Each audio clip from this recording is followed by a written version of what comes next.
ഇനിയുള്ള പോർച്ചുഗലിന്റെ കളികള്, അതായത് ഇന്ന് നടന്ന കൊളംബിയ പോർച്ചുഗൽ മാച്ച് സമനിലയിൽ പോയി. ഒരു ജയമായിരുന്നെങ്കിൽ ഒരു പക്ഷേ കുറച്ച് അഡ്വാൻറ്റേജ് കൂടുതലായിരുന്നു. എന്നാൽ ഒരു തോൽവിയോ ഒരു ഡ്രോയോ എന്ന് പറഞ്ഞു കഴിഞ്ഞാൽ അത് പോർച്ചുഗലിന് ഇനി ഫൈനലിലേക്ക് എത്താനുള്ള ആ ഒരു കടമ്പ എന്ന് പറയുന്നത് കുറച്ച് കഠിനമായ ഒരു കാര്യം. കാരണം ആ ഒരു കടമ്പ കടന്നു കഴിഞ്ഞാൽ അതൊരു രാജകീയ കടക്കൽ തന്നെയാണ്. അത് കടക്കുമെന്നുള്ള ഒരു വിശ്വാസമുണ്ട്. കാരണം ഇതിനു മുമ്പ് യൂറോയിലും നാഷണൽ ലീഗിലൊക്കെ അത്യാവശ്യം ഈ പറഞ്ഞ ടീമുകളെയൊക്കെ കെട്ടിക്കൂട്ടിയതാണ്.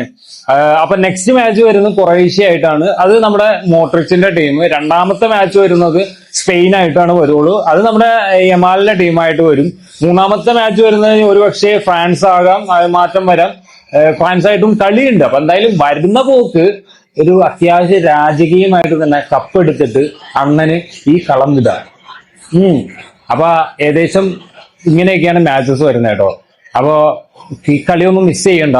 അതായത് ഒരു ഫൈനല്, അതായത് ഒരു 3-4 ഫൈനല് കളിച്ചിട്ടാണ് കളിയായിരിക്കും. ഇനി ഒരു ഫൈനൽ മാച്ച് ആയിരിക്കും. ഫൈനൽ എന്ന് പറഞ്ഞു കഴിഞ്ഞാൽ നിസ്സാര മാച്ച് ഇല്ല, ഫുള്ള് ഫൈനല്.